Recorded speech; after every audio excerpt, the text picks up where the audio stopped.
사랑하는 영락교회 지체들에게 주 안에서 평화 인사를 전합니다.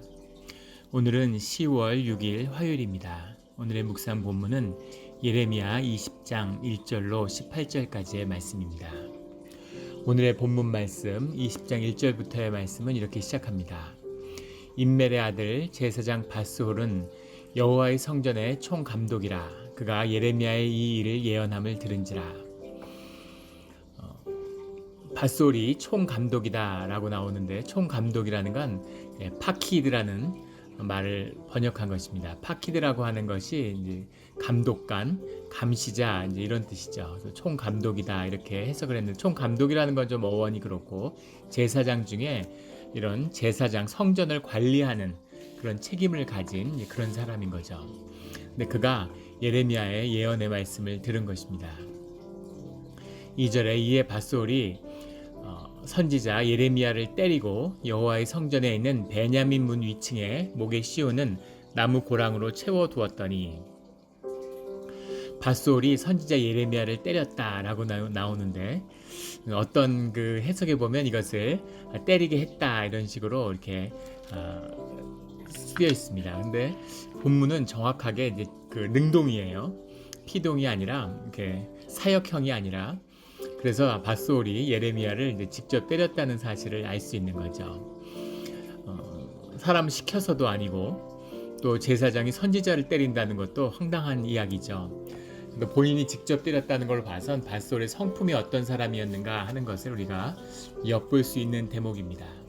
그럼 정말 이렇게 악당이기 때문에 정말 나쁜 사람이라서 선지자를 이렇게 박해하고 때렸는가, 이렇게 생각해 본다면 오히려 본인은 한없이 신실하고 하나님의 말씀을 붙잡고 있는데 하나님의 이름을 욕되게 하고 모욕한다고 생각하기 때문에 도저히 예레미야를 용서할 수 없는 그런 의분에 가득 찼겠죠. 마치 그 바리새인들이 예수님을 돌로 치려고 하는 것처럼 하나님을 욕되게 한다.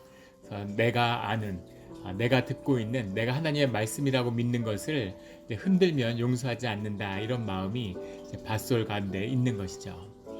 그리고 예레미야의 말씀을 그 시대의 말씀으로 받아들인다는 것도 결코 쉽지 않았을 겁니다. 주님은 우리의 보호자시고 예루살렘의 주인이시고 예루살렘을 지켜주시는 분인데, 어떻게 예루살렘을 이방을 들어서, 바벨론을 들어서 어떻게 예루살렘을 치신단 말이냐, 이게 있을 수 있는 얘기냐, 이렇게 그것을 받아들이기 어려운 거죠.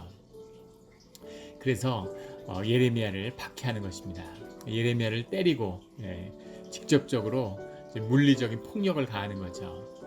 여호와의 성전에 있는 베냐민 문 위층에 목에 씌우는 나무 고랑으로 채워두었더니, 아주 비참하게 죄수에 하나님의 말씀을 선포했는데 마치 중죄인같이 나무 고랑을 씌워서 가둬놓은 겁니다. 이것은 사실은 불법적인 구금이죠. 재판도 하지 않고 증인을 세운 것도 아니고, 이런 식으로 사람들 그냥 린치를 가한다는 것, 이것 자체가 사실 불법적인 것입니다. 베냐민 문 위층에 라고 되어 있는데, 이것은 예루살렘 성벽에 있는 베냐민 윗문이라고 일컬어지는 그 문을 의미하는 것은 아니죠. 그 문은 아니고 성전이라고 하는, 그러니까 내성 안에 있는, 그 안에 있는 성전을 둘러싸고 있는 그 문 중에 베냐민 문 위에 가뒀다는 겁니다. 성전 앞에 와서 말씀을 선포하니까 그 사람들 앞에서, 그러니까 그걸 가둬다가 이제 때려서 가둬둔 것이죠. 3절에 다음 달 밧솔이 예레미야를 목에 씌우는 나무 고랑에서 풀어주매, 너무 화가 나서 예레미야의 그 말씀 선포를 듣고서 때리고 가둬뒀지만 그게 옳지 않은 일이라는 것을 이제 알았겠죠. 더 일이 커지기 전에 예레미야를 풀어주는 것입니다. 예레미야가 그에게 이르되, 여호와께서 내 이름을 밧스홀이라 아니하시고 마골 미사빕이라 하시느니라. 하나님께서 밧솔의 이름을 바꿔주신 거예요. 밧솔의 이름이 완전히 바뀌는 것인데, 밧솔을 마골 미사빕이라고 하시느니라, 이렇게 주님 이름을 바꿔주신 거죠. 그래서 이런 걸 보면 주님이 유머 감각이 있으시구나, 이런 생각이 듭니다. 유머라는 것도 우리가 가진 신적인 품성 가운데 하나라고 그러죠. 멋이 있는 거죠. 밧솔이라는 것은 파샤라고 하는 파샤흐, 파샤크, 파샤흐 이런 단어에서 온 것인데, to tear in pieces 같은 겁니다. 그러니까는 사방에 눈물이 있다, 사방에 슬퍼함이 있다, 이런 계속된 슬픔, 애통함 이런 뜻이 들어있는 거죠.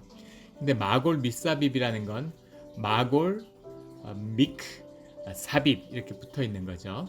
마골, 그러니까는 미크라고 하는 건 from 같은 겁니다. 사빕은 around고 마골은 뭐라고 그럴까요? 두려움도 되고 fear도 되지만 또 테러 이런 것도 됩니다. 그래서 삽입 가운데 삽입으로부터 온 주변에 그런 마골, 두려움과 그런 그 테러가 끊이지 않는 이제 그걸 붙여서 마골 밑삽입이다 이렇게 이름이 바뀐 거죠.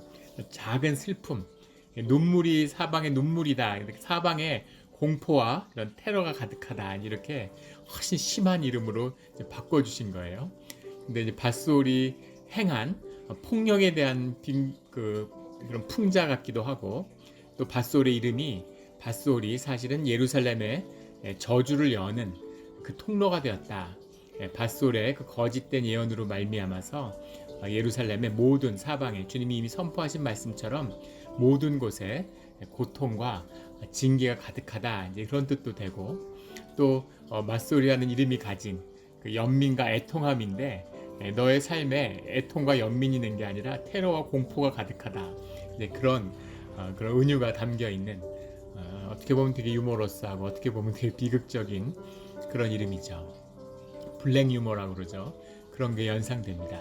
주님이 이제 밧솔의 이름은 밧솔이 아니라 마골 미사빕이다 이렇게 그 이름을 바꿔주셨습니다.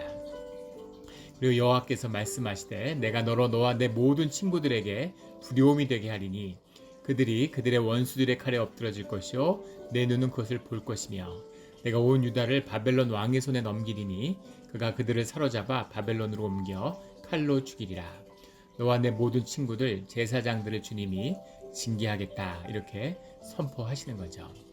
그리고 이 말은 말씀 그대로 성취되었습니다. 이 말씀이 얼마나 극적으로 성취됐냐면 바벨론이 와서 처음 이스라엘을 침공했던 597년에 이 밧솔은 포로로 잡혀가죠. 그래서 이스라엘이 망하는, 예루살렘이 망하는 586년까지 스바냐가 제사장을 맡게 됩니다. 아주 극적인, 제일 먼저 잡혀갔어요.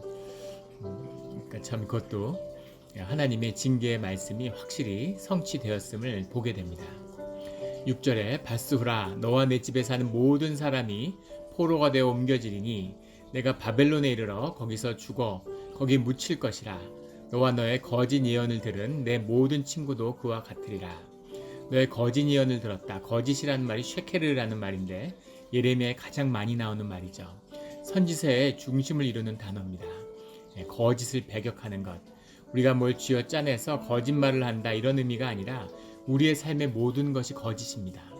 우리가 육신을 입고 있는 것, 우리가 현상세계에 살아가는 것, 이 모든 것이 그 주님의 영으로부터 비롯된 그 실제의 그림자인 거죠.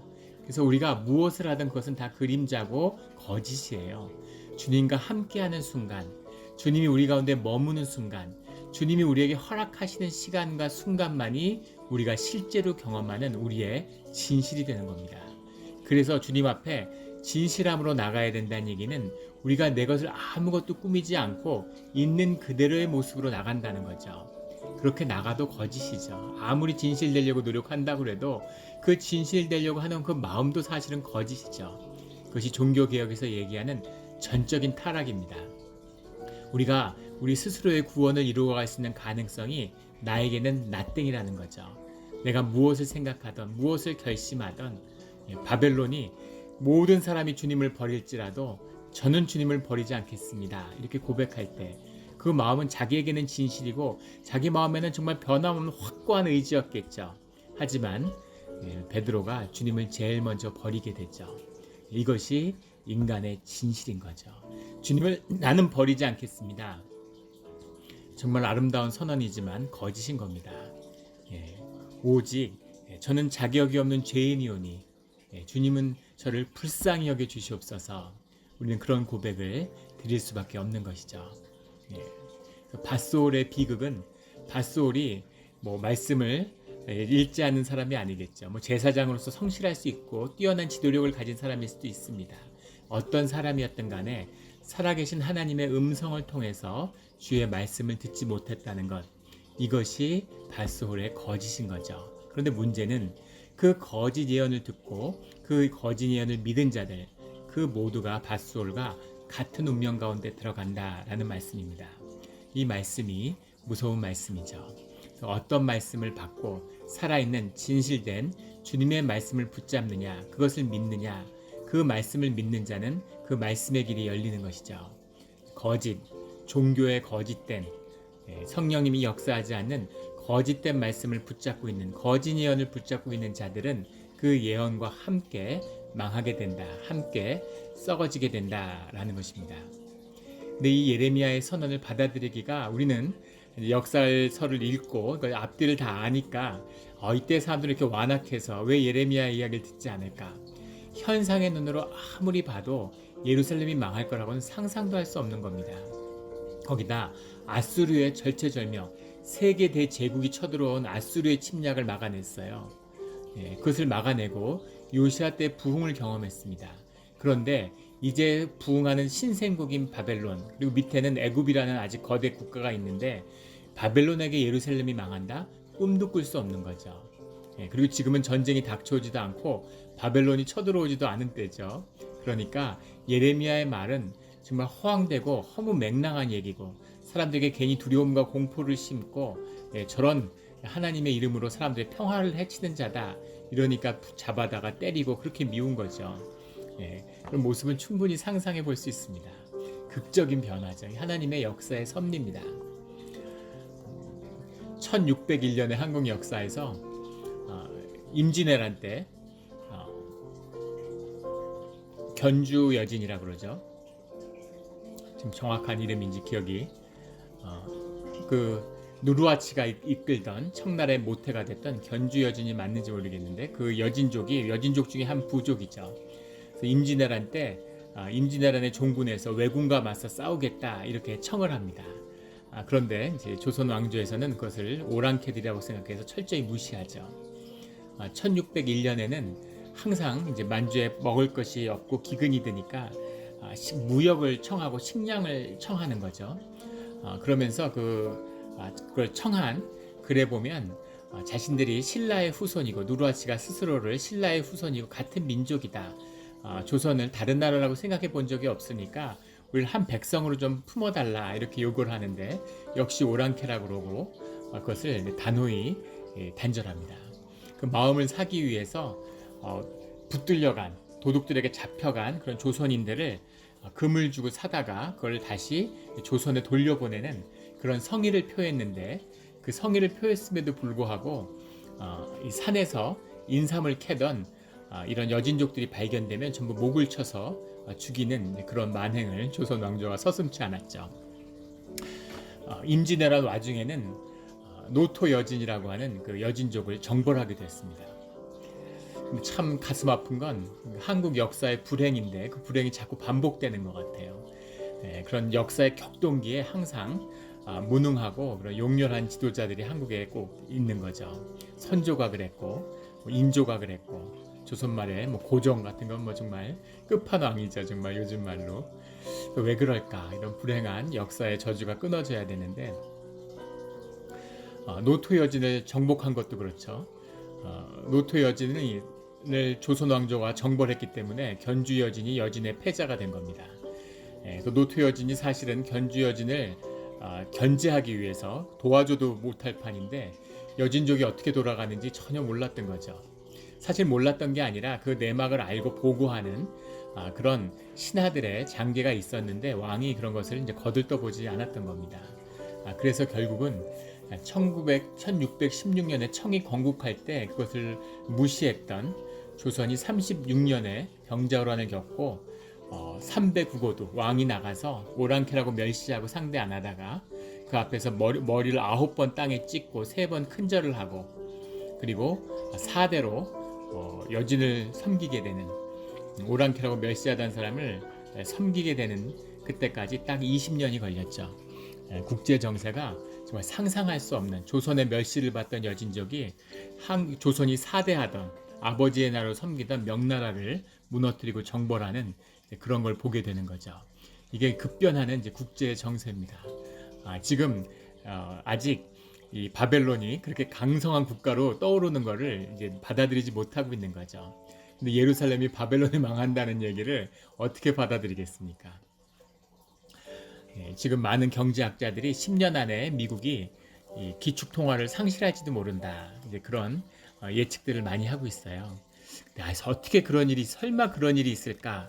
그렇게 지금으로서 믿어지지 않는 거죠. 지난 100년 동안 미국이 기축통화국으로 세계의 패권을 갖고 있었는데 그게 흔들린다는 건 있을 수 없어. 그런데 얼마든지 그런 일들이 10년, 20년 안에 있을 수도 있는 것이죠. 100년 전에 대영 제국, 해가 지지 않는 제국 영국이 그런 기축통화, 파운드의 그 주권을 잃을 거라고는 아무도 상상하지 못했죠. 이것이 역사의 주인이신 하나님이 역사를 움직여가는 섭리입니다. 그런데 그 깊이 움직이는 실제의 세상, 그 섭리를 보지 못하니까 현상을 보니까 있을 수 없는 일이다. 무슨 바벨론이 그렇게 세진다고, 무슨 예루살렘이 그렇게 된다고 이렇게 그 말을 받아들일 수 없는 거죠. 더 깊은 곳에는 주님이 내가 좋은 말, 내게 듣고 싶은 말 이런 말을 해주고 그게 좋았고 그런 말들로 사람들의 마음을 위로했는데 그런데 주님이 우리를 벌하신다고 그런 말은 받아들일 수가 없는 거죠. 이것 때문에 예레미야가 두드려 맞고 온갖 핍박을 이제 받는 것입니다. 7절에 여호와여 주께서 나를 권유하심으로 내가 그 권유를 받았사오며 주께서 나를 강하게 이기셨으므로 내가 조롱거리가 되니 사람마다 종일토록 나를 조롱하나이다 라고 이렇게 예레미야가 여호와께 자신의 그 심령을 고백드리는 거죠. 권유하심으로 그 권유를 받았사오며 권유라고 해석을 했는데 파타라는 말입니다. 파타의 정확한 뜻은 속는다는 거예요. 꿰는 거, 속이는 거를 파타라고 합니다. 정확한 직역은 여호와께서 나를 속이셨으므로 내가 주님께 속았습니다. 이런 얘기입니다. 근데 이제 아마 이 번역하는 사람은 어떻게 선지자가 하나님한테 이런 망령된 말을 쓸 수 있을까? 아마 그렇게 신성 모독같이 느껴졌겠죠. 그래서 그 말을 권유라고 이렇게 아주 완전히 이렇게 톤 다운을 시켰어요. 근데 예레미야가 솔직하게 이게 거짓이죠. 진실되게 주님 앞에 자신의 심령을 있는 그대로 얘기하는 겁니다. 주님이 저를 속이시려고 해서 제가 속을 수밖에 없었습니다. 주님이 하라는 대로 다 했는데 이게 뭡니까? 이런 거죠. 아마 예레미야는 제사장들한테 말씀을 선포하고 그 다음에 성전 앞에 가서 회중 앞에 그 말씀을 선포하면 그 사람들이 주님의 말씀을 듣고 돌이킬 거라고 기대했겠죠. 왜 그런 기대를 하지 않았겠습니까? 주님의 말씀을 전하는 자인데 사람들 중에 그 말씀을 마음으로 받는 자가 있을 거야. 그 말씀이 선포되면 성령의 역사가 말씀을 움직여서 도저히 그럴 것 같지 않지만 그 사람들이 말씀이 선포되는 순간 그 말씀을 들을 거야. 이런 기대가 있었겠죠. 그런데 그 말씀을 선포했는데 기대와 180도 다른 결과가 나온 거죠. 제사장한테 직접 두드려 맞고 그 다음에 성전에 이 나무 칼을 차고서 갇혀 있다가 풀려 나온 겁니다. 그러니까 예레미야 어떤 마음이겠어요? 정말 그 비참한 마음은 정말 이루 말할 수가 없겠죠. 죄인이 된 것 같은 주님이 살아계시고 주님의 말씀을 들었는데 주님 어떻게 이러실 수가 있습니까? 저는 완전히 주님한테 속았습니다. 이런 고백을 드리는 겁니다. 예레미야가 많이 주님께 드릴 수 있는 고백이죠. 그 친밀하고 주님의 말씀과 동행하는 자에게 주어진 특권입니다. 이런 마음을 주님한테 토해낼 수 있는 거죠.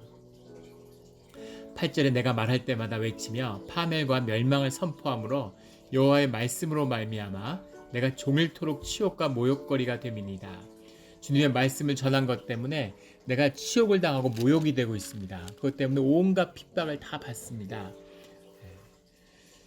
그 공동체가 강한 이 유대 사회의 성격에서 거기서 사람들한테 무시당한다는 것, 사람들이 같이 왕따라 그러죠. 우리 뭐 한국, 일본에서 시작돼서 사람들이 말도 안 하고 상대도 안 해주고 고립되는 겁니다. 그것도 힘든데 두드려 맞고 욕을 먹고 얼마나 힘들겠어요. 그것도 자신이 그렇게 가슴 아파하고 애통해하면서 주님께 중보하는 그 민족으로부터 핍박을 받을 때에는 그 예레미야의 마음이 어떤 것이었겠습니까? 주님이 예레미야의 마음을 이 유다와 예루살렘에서 떼어내는 거죠. 사실은 이 제사장의 마음이나 예레미야의 마음이나 사실 깊은 곳에서 한 가지였을 겁니다. 다른 것은 예레미야가 주님의 말씀을 듣고 있는 것이죠. 그것에 순종하는 겁니다. 근데 그 마음 가운데는 예루살렘은 무너져서는 안 되고, 예루살렘은 하나님의 도성이고, 하나님은 예루살렘을 보호해 줘야 되고, 그리고 예루살렘은 내 생명같이 소중한 곳이야 라는 마음이 그 안에 있는 거죠. 그런데 그 마음에서 주님이 예레미야를 떼어내서 그 마음을 주님께 붙이는 겁니다. 이 훈련의 과정이 이 예레미야가 당하는 핍박의 과정이죠. 기도 제목을 가지고 중보의 기도를 오랫동안 해온 분들은 아마 그런 경험을 해보셨을 거예요. 가족을 위해서 기도하면 핍박이 가족에서 옵니다. 교회를 위해서 기도하면 교회에서 핍박이 와요. 세상을 향해 기도하면 세상에서 핍박이 옵니다. 그건 두 가지 의미가 있는데, 하나는 대적의 무리가 그 중보를 깨기 위해서 오는 그런 핍박의 부분이 있죠.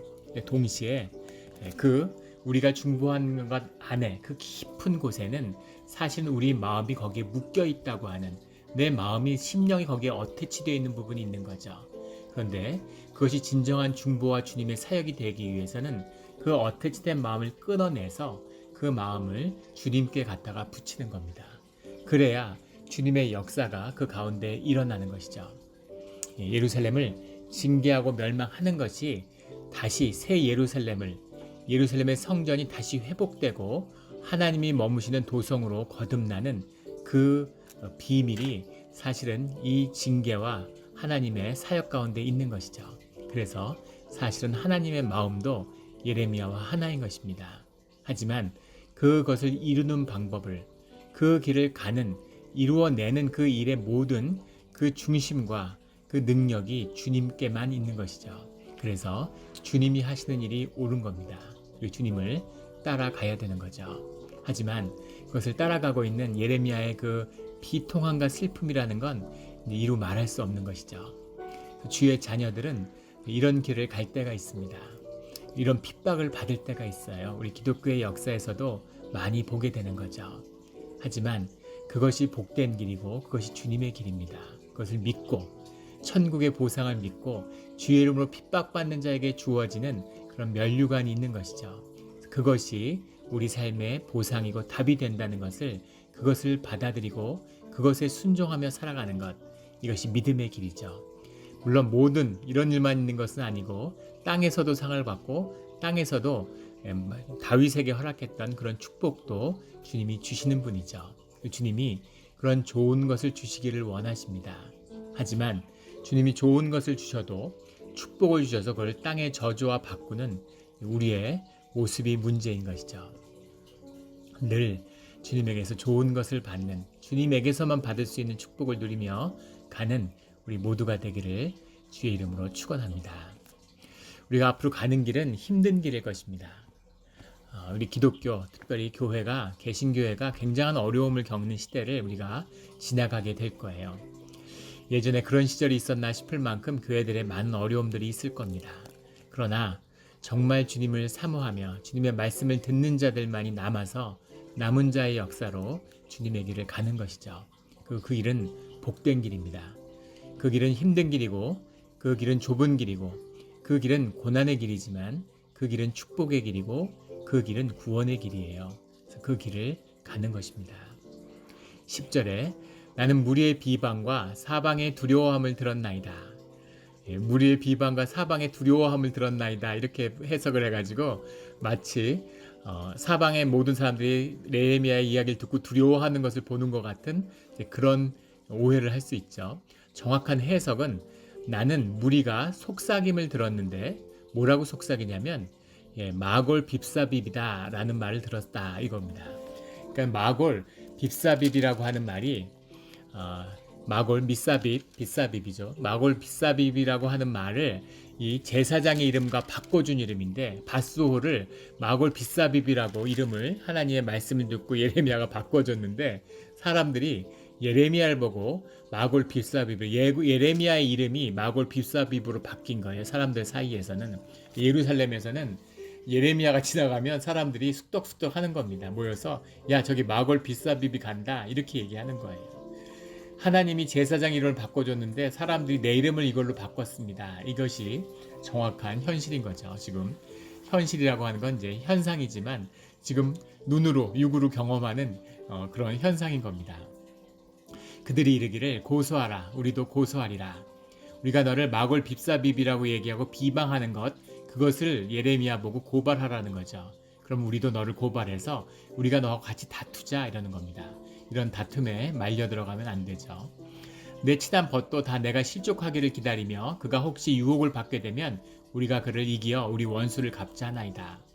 하나님의 말씀을 선포하는데 하나님이 심판과 재앙을 선언하신다고 해서 그것으로 문제 삼을 수는 없죠. 왜냐하면 주님이 그런 말씀을 선포하실 수 있고 또 그 말씀이 성경 가운데 있기 때문입니다. 그런데 문제는 그렇게 하다가 예레미야가 말 실수를 할 거라는 거죠. 주님을 모욕하는 이야기를 할 거라는 겁니다. 그런 실수를 하게 되면 그곳으로 우리가 예레미야를 그때는 이제 그냥 두지 않고 처벌할 수 있을 것이다. 이렇게 하는 거죠. 실족하기를 기다리고 유혹을 받게 되기를 기다린다는 거죠. 친한 벗들이 친한 벗이고 같이 자란 선지자의 그룹에서 같이 자랐는데 다 똑같은 얘기를 하는데 혼자 다른 얘기를 하는데 널 그냥 두지 않겠다. 이러고 다 벼르고 있다는 겁니다. 그래서 예레미야의 인간적인 비통함이라는 건 이루 말할 수 없겠죠. 11절에 그러하오나 여호와는 두려운 용사 같으시며 나와 함께 하심으로 나를 박해하는 자들이 넘어지고 이기지 못할 것이오며 그들이 지혜롭게 행하지 못함으로 큰 치욕을 당하오리니 그 치욕은 길이 있지 못할 것이니이다. 여호와가 나와 함께 하심으로 이것이 예레미야의 유일한 위로고 유일한 기댈 수 있는 의지처죠. 이것이 주님과 함께하는 비밀입니다. 아직 주님 말고 기댈 곳이 있다면 아직 주님과 함께하지 못하는 거죠. 주님의 비밀은 임재의 비밀은 주님이 100%가 될 때만이 우리와 함께 하신다는 거예요. 우리의 100%가 되실 때 주님은 우리와 함께 하십니다. 이게 왕림하는 그 비밀이죠. 근데 우리는 주님을 내 의지로 내 계획으로 내 삶의 한 80%는 내가 하고 한 70% 내가 하고 부족한 한 20-30%를 주님이 좀 메꿔 주십시오. 내가 90까지는 했는데 주님이 10을 더해서 100을 좀 채워 주십시오. 그런데 그런 식으로 주님께 나아가면 주님의 임재가 나땡이라는 거죠. 단 1도 없다는 겁니다. 이것이 주님의 임재의 비밀이에요. 그래서 평생 교회를 다녀도 주님의 임재를 전혀 경험하지 못하는 분을 아주 흔히 보게 됩니다. 내 의지로 내가 무언가를 하려고 하는 내 삶을 내가 주관하려고 하는 게 있는 동안 주님은 절대 우리 가운데 함께 하시지 않으세요. 그 모든 것을 내려놓고 주님만을 의지할 때 비로소 주님의 역사가 일어나기 시작하는 거죠. 우리 주님의 역사가 우리에게 다가오고 있음을 보게 됩니다. 주님에게 의지하지 않으면 어떤 길도 열릴 수 없는 인간이 온갖 이런 지혜를 내고 있는데 어저께는 CDC에서 아주 무시무시한 발표가 있었죠. 워싱턴 대학인가요? 거기서 발표를 했는데 연구한 자료가 나왔는데 12월에 2차 대유행이 올 거라는 건 거의 모든 학자들 감염 내과를 전공하는 모든 의사 교수님들이 하는 이야기죠. 연구자들이. 그런데 더 많은 사람들이 죽는 재앙이 올 거다 하는 시뮬레이션을 어제 발표해서 많은 사람들이 당황을 하고 굉장히 뉴스에서 다뤄지는 거 이런 걸 한번 봤습니다. 그렇게 올지 더 크게 올지 아니면 패스처럼 어느 순간 은혜로 왜 없어졌는지 아무도 모르는데 그냥 사라져 버릴지 누가 알겠습니까? 근데 그 모든 것이 주님께 달려 있는 거죠. 인간이 어떤 계획을 세워도 그 계획 가운데 하나님의 역사가 그 계획을 통해서가 아니라 하나님의 역사하심이 온전히 이루어지리라고 믿습니다. 그것이 주의 자녀들이 또 사는 길이기도 하죠. 12절에 의인을 시험하사 그 패부와 심장을 보시는 만군의 여호와여 나의 사정을 주께 아뢰었사온즉 주께서 그들에게 보복하심을 나에게 보게 하옵소서. 의인을 시험하사 패부와 심장을 보시는 만군의 여호와여 그 유대인들도 이스라엘 사람들도 폐부와 심장을 본다는 건 우리의 심령의 내부를 다 들여다 보신다는 거죠. 폐부라는 것, 폐라고 하는 것, 켈라요트라는 거죠. 유대인들은 사람들의 감정, 감성 이런 것이 이 폐부에 있다고 믿었습니다. 정말 유대인들은 특이하게도 정말 깜짝깜짝 놀라게 한국 사람들하고 비슷한 게 너무 많아요. 우리 한국의 전통적인 인간이해도 그렇죠. 그 폐라고 하는 것에 사람의 기가 모이기 때문에 우리의 감정을 폐가 주관한다 이렇게 보았습니다. 그래서 그 오부라고 그러죠. 오장 육부. 오장이라고 하는 것이 기본적으로 인간의 구성으로 보고 뇌라는 건 오장의 반영이지 주체라고 보질 않았죠. 서양 사람들이 뇌를 중심으로 이해하는 것과는 다른 인간관을 갖고 있었는데 유대인들도 그렇습니다. 심장은 레브라는 말인데 생각과 우리의 어떤 의지 같은 것은 심장에서 나온다고 믿었죠. 폐부와 심장입니다. 나에게는 뛰는 심장, 무슨 나에게는 그런 사자의 심장을 원한다. 우리가 이런 표현들 쓰잖아요. 사람이 이제 심장으로 움직이지 머리로 움직이지 않는다. 이제 이렇게 얘기하는 것처럼 폐부와 심장 그러면 단순히 우리가 머리로 생각하지만 우리가 심장으로 느낀다. 이렇게 얘기하지 않습니까? 폐부와 심장이라는 우리의 깊은 심령, 우리의 내면을 말하는 거죠. 그것을 만군의 여호와가 아신다는 겁니다. 주께서 그들에게 보복하심을 나에게 보게 하옵소서. 주님, 나에게 이렇게 핍박을 하고 욕을 하고 때리고 가둔 자들을 하나님이 보복해 주십시오 라고 하나님께 올려드리는 거죠. 이것이 주의 자녀들의 모습입니다. 억울해하고 원망하지 않고 그 원망을 주님께 토해냄으로 씻어내고 그 모든 것을 주님께 맡겨서 주님이 보복하게 하시는 거죠. 13절에 여호와께 노래하라. 너희는 여호와를 찬양하라. 가난한 자의 생명을 행악자의 손에서 구원하셨습니다. 그 기도를 하다 보니까 심령이 회복되는 거죠. 우리가 시편에서 자주 볼 수 있는 부분입니다. 주님께 원통함을, 애통함을 토로하다가 마음속에 주님에 대한 찬양이 솟아나는 거죠. 이것이 우리 속사람의 비밀이에요. 우리 깊은 심령 가운데 있는 우리 심령의 비밀이고 하나님 형상의 비밀입니다. 예레미야가 깨어있는 주의 자녀라는 것을 보여주는 부분이겠죠. 14절부터 18절까지는 그럼에도 불구하고 예레미야의 심령 가운데 고통스러움도 같이 나오고 있습니다. 14절에 보면 내 생일이 저주를 받았다면 나의 어머니가 나를 낳던 날이 복이 없었다면 말할 수 없죠. 무참한 이런 자기의 한탄이 나오고 있어요. 얼마나 고통스러웠으면 태어나지 않았으면 하는 것이죠. 16절에는 그 사람 여호와께 무너뜨리시고 후회하지 아니하는 성읍같이 되었다면 그가 아침에는 부르짖는 소리 낮에는 떠드는 소리를 듣게 하였다면 자신의 그 출생을 알리는 그 자체가 자신의 삶, 자신의 탄생 자체가 자기에게는 저주와 같이 느껴진다라는 그런 고백입니다. 18절에 어찌하여 내가 나와서 고생과 슬픔을 보며 나의 날을 부끄러움으로 보내는고. 이것이 또 예레미야가 주님 앞에 드리는 솔직한 고백이죠. 이렇게 태어나서 이런 부끄러움과 이런 고생과 이런 슬픔을 경험하게 하십니까? 라는 고백입니다. 처절한 고백이죠. 한 가지 특이한 건 우리나라 사람들도 그런 얘기 잘 하죠. 부모님이 나를 왜 태어나게 해서 우리는 이런 말을 쓰는데 유대인들은 그런 말을 쓰지 않습니다. 레위기 20장인가요? 그 계율이죠. 하나님과 부모는 절대 저주해서는 안 돼요. 절대 저주해서는 안 되는 그런 겁니다. 그래서 한국 사람들은 엄마가 왜 날 낳아서 이런 말들을 쓰는데 유대인들은 그런 말은 절대로 쓰지 않죠. 그런데 내가 태어났던 날, 내 생일이 차라리 저주를 받았다면 이런 표현들은 자기의 출생 자체를 자신의 책임으로 원망하는 것이죠. 17절에 보면 태어나 죽이지 아니하셨으며 어머니를 내 무덤이 되게 하지 않게 하셨으며 배가 부른 채로 항상 있지 않게 하신 뱃속에만 있지 않고 뱃속에서 죽지도 않고 이렇게 태어나서 고생을 하고 있습니다 라는 고백이에요. 여긴 두 가지 중요한 비밀이 들어있는데 하나는 주님으로부터 13절에 나오는 찬양과 은혜와 감사가 오는 그 경험을 우리 심령 가운데 한다는 겁니다. 그렇다 하더라도 그것으로 모든 것이 씻겨지는 것이 아니라 우리 안에 비통과 아픔은 동시에 존재하고 있다는 거죠. 그래서 이것을 직접 심령으로 경험하지 못하고 머리로 이해한 사람들은 마치 하나님께 감사와 은혜를 받으면 내 심령이 씻겨서 내 안엔 기쁨이 넘치는 것처럼 거짓말입니다. 아픔도 있고 그 안에 기쁨과 감사도 있는 것이죠. 가족을 잃은 아픔과 그리고 주님께 감사하는 은혜와 그 두 마음이 다 있는 겁니다. 그 슬픔과 그 은혜의 감사함이 공존하고 있어요. 그래서 우리의 마음의 심령의 포커스를 주님께 맞추고 살아야 되는 거죠.